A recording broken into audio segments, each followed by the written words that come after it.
Hello बच्चों, let's see this question. Let the chord x cos alpha plus y sin alpha equal to small p of the hyperbola x square upon 16 minus y square upon 18 equal to 1 subtends a right angle at the center. Let diameter of the circle concentric with the hyperbola to which the given chord is a tangent is small d, then d by 4 is equal to. Clear?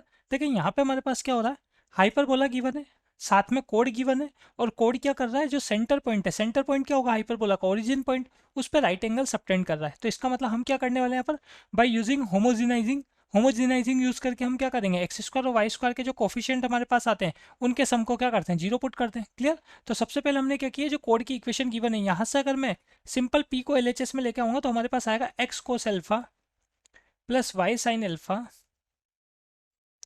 Upon P equal to 1। ठीक है, और ये होमोजिनाइजिंग use करेंगे हम, तो होमोजिनाइजिंग में हम क्या किया करते हैं, हमारे पास सभी टर्म को हम टू पावर में मतलब सेम पावर में बनाते हैं। तो होमोजिनाइजिंग यूज करेंगे, हाइपरबोला की इक्वेशन चल रही है X square upon 16 minus Y square upon 18 -1 है ना, एलएचएस आरएचएस का जो 1 है एलएचएस में आएगा तो -1 बनेगा। उस 1 की जगह मैं क्या पुट कर दूंगा, 1 की जगह ये ऊपर जो हमारे पास 1 की वैल्यू है ये पुट कर देंगे, मतलब X cos alpha plus Y sine alpha upon P, और 1 का स्क्वायर करते हैं तो भी क्या होता है, 1 ही हुआ करता है हमारे पास, इक्वल टू कितना आ जाएगा, 0 आ जाएगा। ठीक है, तो इसको हमने ये क्या हुआ, ये हमने होमोजिनाइजिंग यूज़ किया है। ठीक है, तो अब यहाँ से हम क्या करने वाले हैं, देखें सबसे पहले हम क्या करेंगे, हमारे पास जो कोड है वो सेंटर पे क्या कर रहा है, राइट एंगल सबटेंड कर रहा है। इसका मतलब यहाँ क्या होगा, कोफिशिएंट ऑफ एक्स स्क्वायर और कोफिशिएंट ऑफ वाई स्क्वायर का सम कितना हो रहा होगा, 0 हो रहा होगा। ठीक है, कोफिशिएंट ऑफ एक्स स्क्वायर और coefficient of Y square equal to 0।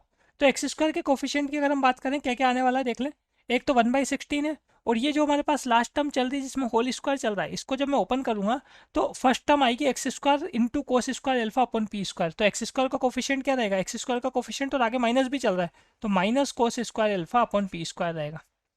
ऐसे वाई स्क्वायर का कोफिशिएंट एक तो -1/18 चल रहा है क्लियरली, और लास्ट टर्म में जो होल स्क्वायर ओपन होगा उसमें वाई स्क्वायर का कोफिशिएंट क्या आएगा, वो भी माइनस में आएगा हमारे पास, minus sine square alpha upon p square equal to 0। Clear? हम यहाँ से आगे अगर हम बात करें इसको सॉल्व करने के लिए, तो ये सेकंड टर्म और फोर्थ टर्म है ना, ये आरएचएस में जाएगी तो प्लस की हो जाएगी, और साथ में 1/p² कॉमन आएगा तो sign square alpha plus cos square alpha कितना देगा, P square, sign square alpha plus cos square alpha तो 1 देगा। तो रिमेनिंग पार्ट क्या रहेगा, 1/p² रहेगा। ठीक है, और साथ में हमारे पास 1/16 माइनस 1/18। ठीक है, इसको सॉल्व कर लेते हैं हम यहाँ पर, तो 1/p², यहाँ पर अगर एलसीएम लेंगे तो 16 इंटू 18, और ऊपर कितना हो जाएगा, 18 माइनस 16 2 रह जाएगा, 2 के साथ 18 कैंसिल करेंगे तो 9।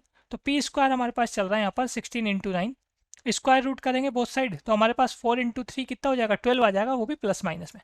तो पी की वैल्यू क्या आ रही है हमारे पास, +-12 आ जाएगी। ठीक है, तो कोड की इक्वेशन में पी को हम पुट कर सकते हैं इजीली। अब आगे क्या बोला गया क्वेश्चन में देखें, आपको बोला गया let diameter of the circle concentric with the hyperbola. एक सर्कल है आपके पास जिसका सेंटर पॉइंट क्या चल रहा है, जो हाइपरबोला का सेंटर है मतलब ओरिजिन चल रहा है। ठीक है, टू विच द गिवन कोड is a tangent is D. तो ये जो हमारे पास जो गिवन कोड है ये तो टेंजेंट लाइन हो जाएगी सर्कल की, और सर्कल का डायमीटर कितना चल रहा है, डी। तो सर्कल का डायमीटर अगर डी है तो रेडियस क्या होगा, d/2 होगा। तो सर्कल की इक्वेशन नोट कर सकते हैं हम यहाँ पर, इक्वेशन ऑफ सर्कल। देखो सेंटर पॉइंट तो क्या हो गया, जो हाइपरबोला का सेंटर है मतलब 0 0, और रेडियस क्या हो गया, रेडियस हो गया d/2। तो अगर हम बात करें तो सर्कल की इक्वेशन हो जाती है हमारे पास x square plus y square equal to r square, और आर कितना है, d/2, तो d/2 का स्क्वायर हो गया हमारे पास। ठीक है, टेंजेंट लाइन क्या हो गई हमारे पास, x cos alpha plus Y sine alpha equal to +-12। जो हमारे पास लाइन आई है ना, ये जो लाइन गिवन है, ये गिवन कोड जो है यही क्या है, टेंजेंट लाइन है। तो टेंजेंट लाइन अगर है तो हम यहाँ पर कंडीशन अप्लाई कर देते हैं, सर्कल पे सर्कल है आपके पास, टेंजेंट लाइन है, तो उस केस में कंडीशन क्या होती है, सेंटर पॉइंट से जो टेंजेंट लाइन है उस पर जो परपेंडिकुलर हमारे पास आएगा वो किसके इक्वल होगा, रेडियस के इक्वल होगा। ठीक है, तो पॉइंट और लाइन के बीच की डिस्टेंस का फॉर्मूला मोड में ax1 प्लस by1 प्लस सी अपॉन रूट ए स्क्वायर प्लस बी स्क्वायर यही हुआ करता है। तो पॉइंट तो चल रहा है हमारे पास 0 0, और लाइन की इक्वेशन क्या चल रही है, लाइन की इक्वेशन है X cos alpha plus Y sine alpha minus +12।